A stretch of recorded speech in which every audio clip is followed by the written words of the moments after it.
Miguel, welcome to the room.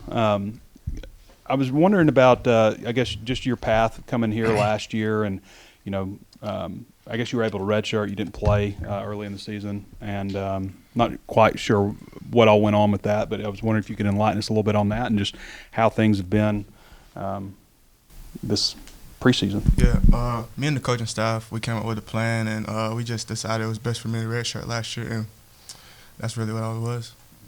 And then how things have been this preseason, Coach? I think it was Williams said you had a really high FBI. FBI. Football IQ. Oh, yeah. Offseason been great, man. Going through the spring, just going on the second year in the defense. I feel like everything's clicking, picking up more, and just being able to grow in this defense. Been great.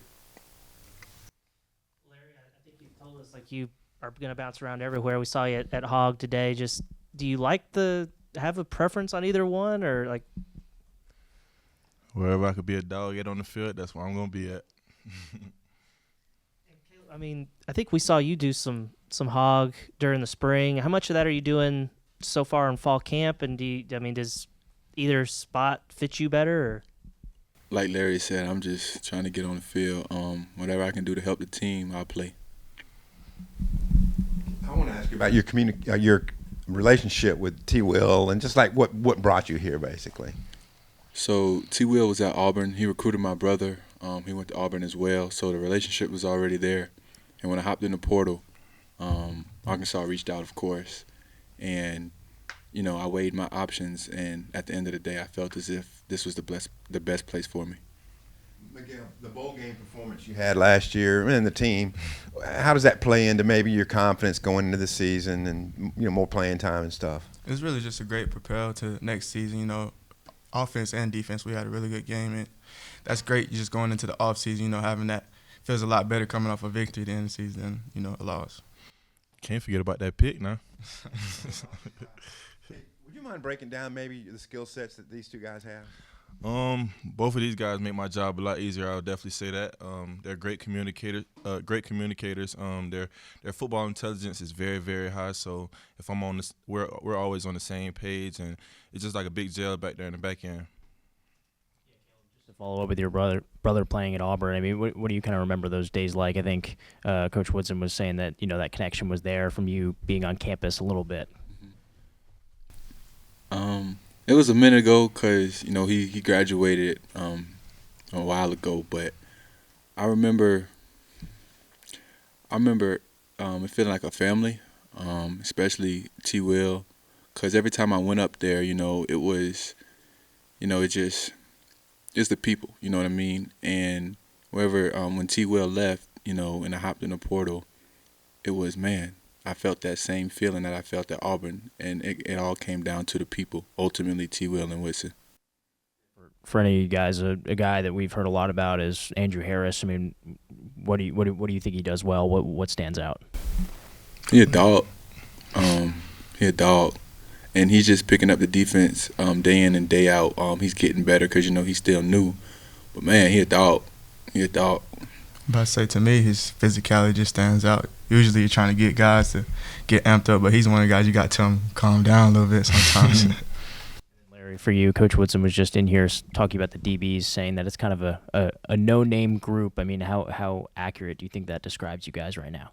We no name right now, but we won't be at the end of the season. So I kind of like the mentality, the walk-on mentality going into the season.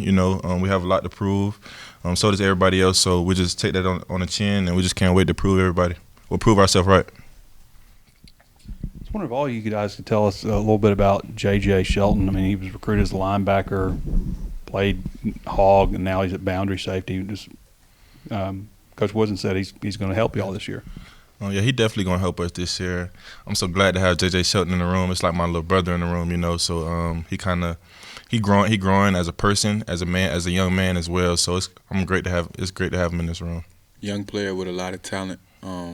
He's still learning every day, getting better as well. But he definitely gonna help this room.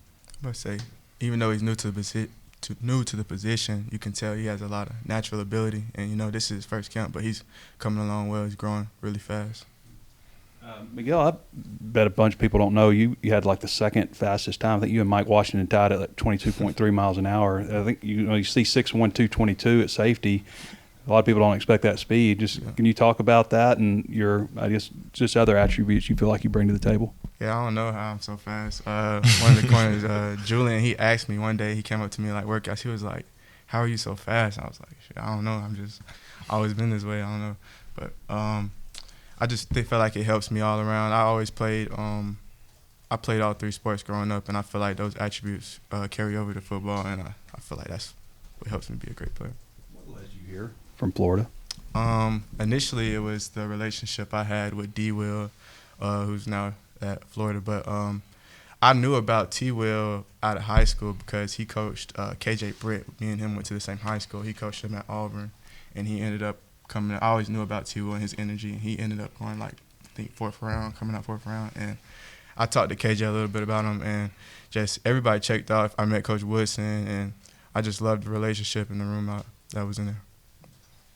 How tough was it? You mentioned redshirting last year when you weren't able to play in games, especially the first half of the season. Kind of, how difficult was that for you?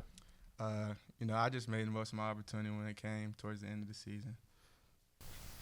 Caleb, was there anything specifically about your 3 years at Auburn that kind of helped you transition a little easier here at Arkansas? The level of experience in playing in this conference, playing in Iron Bowl, playing in the Deep South's oldest rivalry. Like I said, this is the SEC, and there's competition everywhere. Every week you got to bring your A game because every week or any given week you can get beaten. So playing at Auburn and the experience that I have definitely helps. And for any of you guys, just what have y'all seen out of Caleb, and how is he what has he brought to this room? Man, he brought a whole lot of energy to this room. He brought also another vet to this room. So, it's different from having a younger guy in the room compared to having an older guy with some experience that's ready to just plug and play right now, So just that ability that he's ready to plug and play, and that SEC experience definitely helped for sure. And he stole my answer too, but just the energy he brings every day. And I say he's consistent with it. That's a big thing too. Give you a chance to go first. Can you talk about Larry and then Caleb, if you could? Don't speak too high on me Obviously, the first thing with Larry is, he's like a superhero. He's 6'3", 6'4", 220. He flies around, but just him, he putting it all together. And most of the guys, it usually don't translate, but for him, it translates to me. When I first got here, I went to the facility, worked out Saturdays, and lo and behold, he's there. And we did that every single weekend, putting in time every single weekend, and that's helped our relationship grow. But man, you talk about a walk-on mentality. Everything he do is down to the details, and the way he approaches the game, the passion he plays with. Man, I'm looking forward to this season playing so alongside three. It's been a minute since Nick Perry was in the room. I think it was last week, and he said the safeties at that point were getting more turnovers through that point of camp. Who might be near the top of the turnover chart? I think I might be at the top. I got 3 on. I don't know. I think I might be at the top. I can't lie to you. Keyshawn DeVilla. Keyshawn DeVilla. He's stacking some days right now for sure. So he's up there too for sure. Lots of picks. Yes, sir. Man. Y'all raking the ball out some too? All of it. All of it. Coach got to tell us to chill out sometime. I guess what are you guys looking forward to this final scrimmage coming up Saturday? Man, I'm just looking forward to seeing the guys make plays, just see some great communication, and obviously when we get to this last scrimmage, I mean, we're 2 outs from game day, so just kind of just getting that feeling of it's time to go, you know what I mean? So just ready to see the guys go for real. Just keep getting better, be consistent as we can be, because that's the formula. Just keep building days, keep stacking days, and when game day gets here, we'll be ready. So I'm looking forward to us just, playing together, playing fast, playing physical, and looking like an SEC defense, really. I'm wondering if each of you could tell me a different guy. So if somebody steals your guy, you got to tell me somebody different. On the offensive side of the ball, wide receiver particularly, who is maybe giving y'all trouble, who just really standing out. Omega Blake. He make a lot of plays. He got sure hands, and he's another vet as well. He know what he's doing. He knows how to get open. I'm gonna go. I'm ready to see Raylan Sharp play for sure. He's very quarterback friendly, I would say. So if his zone is man, he's open for sure. I'm gonna say C.J. Brown. I liked C.J. last year, but this year he's a completely different player. Going on year 2, he's fast, twitchy. Can't wait to see what he does this year. Follow up on Davila. I mean, what's made him so successful in getting all these takeaways? Speed. Speed kills, and he's just a dog. I'm glad to see he's learning the defense. He's learning the ins and outs of why to do it, because the physical ability. And Ray Charles can see he got the physical ability, so we all know he got the physical ability for sure. So I'm just glad to see that he's actually starting to learn. So putting that physical ability with the playbook, man, he's gonna be unstoppable. We've heard that Monte Harrison is causing a lot of problems. yeah. What's it like guarding him? He's a big body SEC receiver. He go up and get the jump balls and catch balls over the middle of the field, and then yak when it's time to get him on the ground. He's 6'4", 230, so that big SEC presence that he brings.